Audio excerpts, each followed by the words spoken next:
Hello tất cả các bạn, vẫn là Trang đây. Và hôm nay mình sẽ hướng dẫn các bạn làm cloud slime với hai loại tuyết nha. Và trên màn hình các bạn có thể thấy là hai loại slime mình làm bằng hai loại tuyết đó.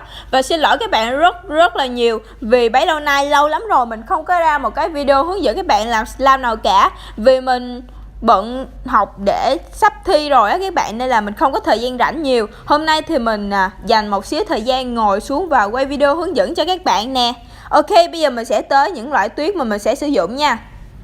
Đầu tiên thì mình sẽ sử dụng cái loại tuyết siêu mịn này, siêu mịn luôn.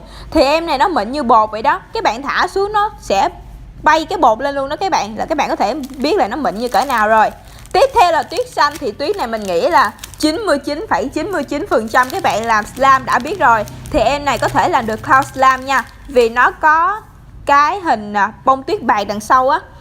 Cái hạt tuyết này thì nó to hơn. Các bạn phân biệt tuyết to và tuyết nhỏ là các bạn ma sát nó. Nếu nó tạo ra tiếng to là cái hạt tuyết nó bị to. Còn nếu mà nó tạo ra cái tiếng nhỏ hoặc là nó bay cái bột hơi lên thì nó sẽ là tuyết siêu mịn luôn. Đầu tiên thì các bạn sẽ làm một cái base slime. Thì các bạn sẽ bỏ keo sữa vào và bỏ thật là nhiều lotion vào. Mình bỏ rất là nhiều lotion luôn nha các bạn. Mình bỏ tận 3 muỗng lận đó.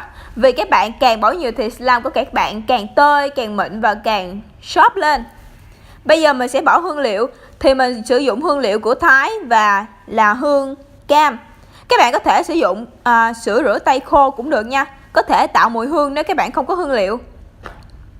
Và các bạn kích hoạt slime bằng cách là bỏ dung dịch làm đông vào. Thì cái dung dịch này mình xài bằng một muỗng borax và 250ml nước nha. Và các bạn lưu ý là cái base slime của chúng ta phải đặc một xíu nha. Và khi các bạn bỏ tuyết vào thì nó sẽ mềm ra. Bước này thì mình nghĩ ai cũng biết rồi nên mình sẽ không nói nhiều nữa.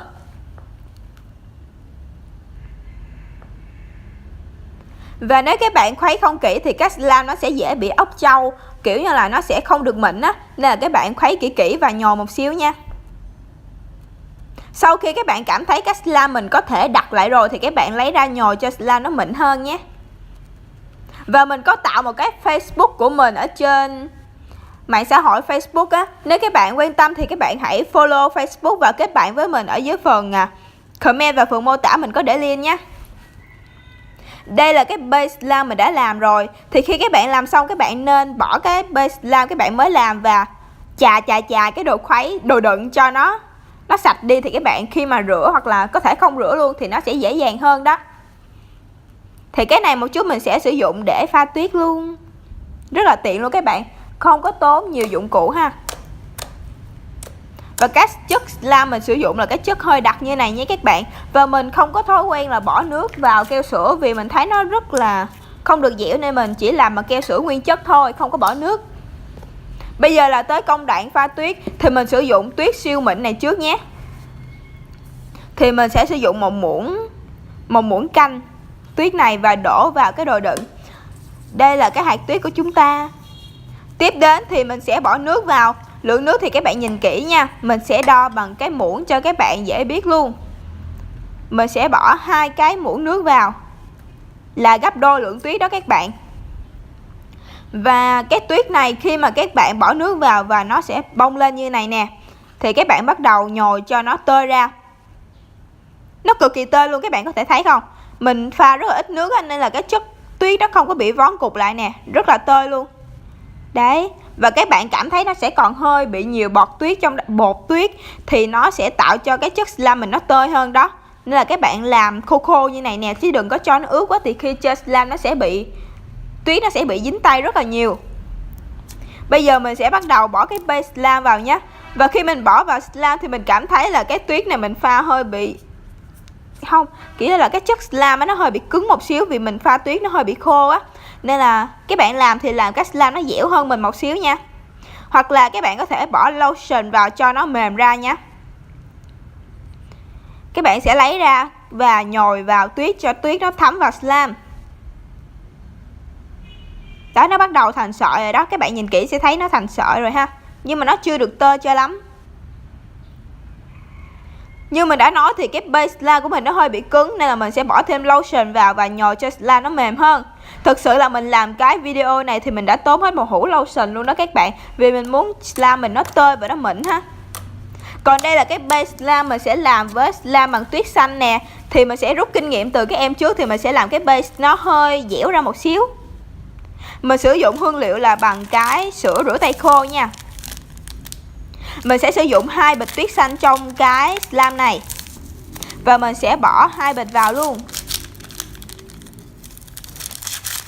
Mình thấy là trên thị trường hiện nay thì có rất là nhiều bạn bán Snow Wonder là loại tuyết Mỹ, nhưng mà thực sự là mình mới biết gần đây thôi, vì là mình rất là ít khi cập nhật những cái loại slime mới, vì là mình không có thời gian và mình cũng không có thích sự thay đổi cho lắm, nên là mình vẫn thích cái tuyết xanh và cái tuyết như hồi nãy đó hơn là cái tuyết kia, vì là mình không có biết pha tỷ lệ như nào với cái tuyết kia nữa, với cả nó rất là mắc. Thì lượng nước bỏ vào tuyết xanh thì các bạn bỏ gấp đôi như mình nhé. Và các bạn đợi cho nó phồng lên như này nè. Rồi sau đó các bạn sẽ lấy tay và nhồi lên. Và cái tuyết này thì nó sẽ không có tơi như là cái tuyết hồi nãy đâu. Nó sẽ bị vón cục lại như ốc trâu vậy đó. Nhưng mà nó sẽ kiểu là nó mềm hơn. Khi các bạn chạm vào cái tuyết này cảm giác nó rất là mềm. Nó không có bị xước tay á, kiểu là nó bị rát tay á. Đó. Thì các bạn nhồi một xíu cho cái tuyết nó rã ra một xíu nha, chứ đừng có cho nó bị vón cục quá. Thì bỏ vào slime chỗ thì nó tơi, chỗ thì nó lại không tơi, thì sẽ không hay cho lắm.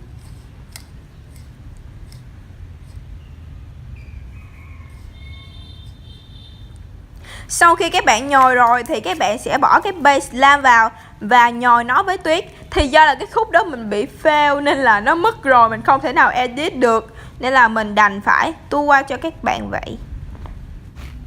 Đây là cái chất cloud slime mình làm bằng cái tuyết siêu mịn nha các bạn. Bạn nào thích cái độ rơi chậm và cái chất nó không có bị dính tay thì các bạn nên chọn em này. Vì em này rơi cực kỳ chậm luôn, nhìn rất là thỏa mãn và nó sẽ không có bị dính tay quá nhiều tuyết đâu nha.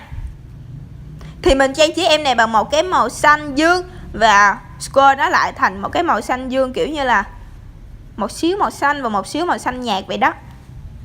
Nhìn rất là xinh luôn. Cộng thêm một cái charm hình con vịt. Đây là cái chất tuyết làm bằng tuyết xanh. Thì cái chất em này nó sẽ tơi nè, shop nè và mịn nè và mềm nữa. Độ rơi thì nó lại nhanh hơn là cái tuyết kia, nhưng mà lại có một nhược điểm mình cực kỳ ghét luôn, là do cái tuyết nó bị dính tay đó các bạn. Nhưng mà nếu mà một chất cloud slime mà các bạn đòi hỏi quá nhiều là sẽ không bị dính tay tuyết thì không thể nào rồi, vì là không thể nào mà tuyết nó quá ăn nhập với slime tới nỗi mà không thể nào dính tay được. Sẽ dính nhưng mà sẽ có vài trường hợp nó dính ít hay là dính nhiều thôi, còn nếu mà đòi không dính tay thì sẽ không có đâu. Em này mình mix 3 màu là màu hồng nè, màu xanh dương và màu vàng vào. Để tôi nhìn tôi tưởng đâu là cái bánh trứng muối vậy, bánh bông lan trứng muối. Mình có kèm thêm một cái charm hình lollipop nữa. Đây là cái slime làm bằng tuyết mịn nè. Nhìn cái độ rơi của nó kiểu như là chậm á, kiểu là điềm tĩnh. Còn đây là làm bằng tuyết xanh. Cái bạn squirrel nó sẽ rất là đã tay luôn vì nó mềm mà. Và cực kỳ tơi xốp luôn. Do là cái tay mình nó hơi bị nhỏ nên là cầm cái slime nó hơi bị vướng víu một xíu. Và độ rơi của nó sẽ nhanh hơn nha.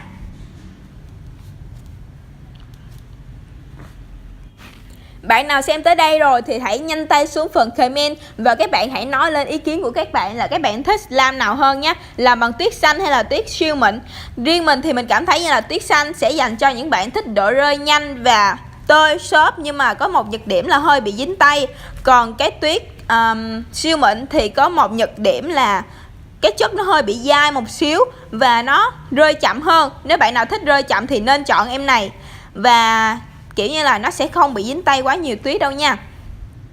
Trang thì Trang sẽ thích làm bằng tuyết xanh hơn, vì mình thích chơi những cái slime nó rơi nhanh. Mình không có kiên nhẫn tới nỗi mà phải chờ đợi nó.